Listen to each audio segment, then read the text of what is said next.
السلام علیکم سامعین کرام، العباس ٹی وی میں خوش آمدید۔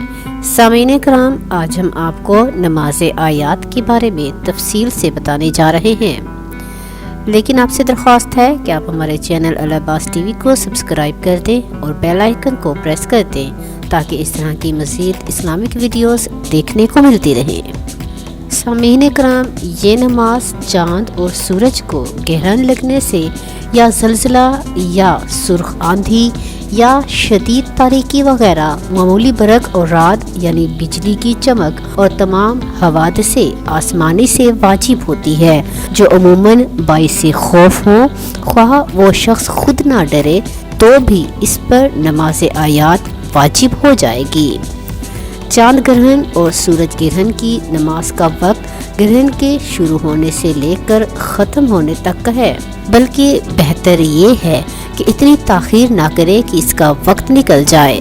زلزلہ اور دیگر آسمانی حوادث جو خوفناک ہو کہ جن کا وقت وسیع نہ ہو تو ان کی نماز آخر عمر تک ادا کرنے کی نیت سے ہوگی۔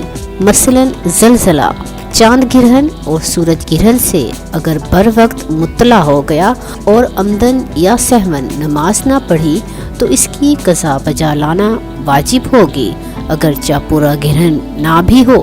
اگر گرہن ختم ہونے تک مطلع نہ ہوا ہو بلکہ بعد میں اطلاع ہوئی ہو، اگر پورا گرہن ہو تو قضا بجا لانا واجب ہوگی ورنہ قضا ہوگی۔ نماز آیات کو جماعت کے ساتھ پڑھنا جائز ہے۔ اس کی ترکیب یہ ہے کہ یہ نماز 2 رکعت ہے۔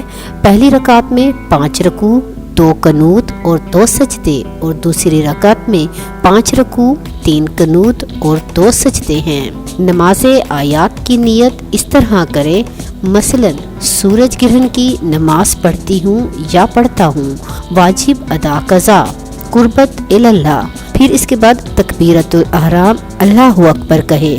تکبیرۃ الاحرام کے بعد سورہ الحمد اور ایک دوسری سورت جو یاد ہو پڑھے، پھر اللہ اکبر کہہ کر رکوع میں جائے، ذکر رکوع کے بعد اللہ اکبر کہہ کر پھر کھڑا ہو۔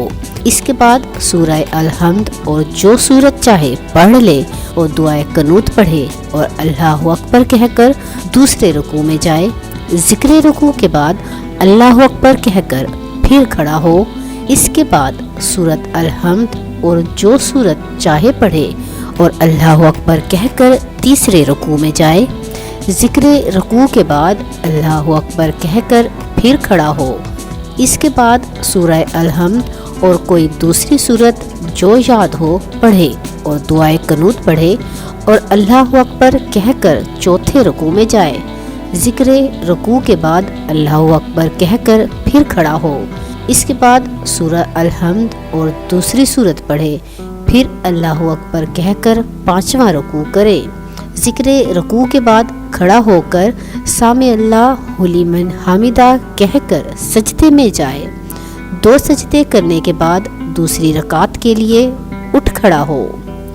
دوسری رکعت میں پہلے رکوع میں جانے سے پہلے اور تیسرے رکوع میں جانے سے پہلے اور 5ویں رکوع میں جانے سے پہلے دعائے قنوت پڑھے اور تشہد اور سلام پڑھ کر نماز ختم کرے۔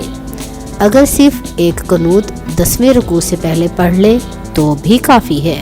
سامعین کرام، اب ہم اسی نماز آیات کا مختصر طریقہ آپ کو بتائیں گے۔ مختصر نماز آیات کا طریقہ نہایت ہی آسان ترین ہے۔ اس کی نیت یوں ہے کہ نماز آیات پڑھتا ہوں یا پڑھتی ہوں، برائے جس وجہ سے واجب ہو اس وجہ کا نام لے، قربت اللہ کہہ کر تکبیرۃ الاحرام کہے۔ پہلی رکعت میں سورہ الحمد کے بعد سورہ توحید قل ھو اللہ احد کے قصد سے بسم اللہ الرحمن الرحیم پڑھے اور رکوع میں جائے، ذکر رکوع کرے، پھر سیدھا کھڑا ہو کر قل ھو اللہ احد پڑھے اور رکوع میں جائے، پھر سیدھا کھڑا ہو کر اللہ الصمد پڑھے اور رکوع میں جائے، پھر سیدھا کھڑا ہو کر لم یلد ولم یولد پڑھے اور رکوع میں جائے، پھر سیدھا کھڑا ہو کر ولم یکن لہ کفوا احد پڑھ کر رکوع میں جائے، پھر سیدھا کھڑے ہو کر سامع اللہ لمن حمیدہ پڑھ کر سجدے میں جائے۔ دونوں سجدے بجا لا کر دوسری رکعت کے لیے کھڑا ہو جائے۔ پہلی رکعت کی ہی طرح دوسری رکعت بجا لا کر تشہد اور سلام پڑھ کر نماز ختم کرے۔ سامعین کرام، آپ کو ہماری آج کی ویڈیو کیسی لگی کمنٹ باکس میں ضرور بتائیں اور اسے لائک اور شیئر کر دیں۔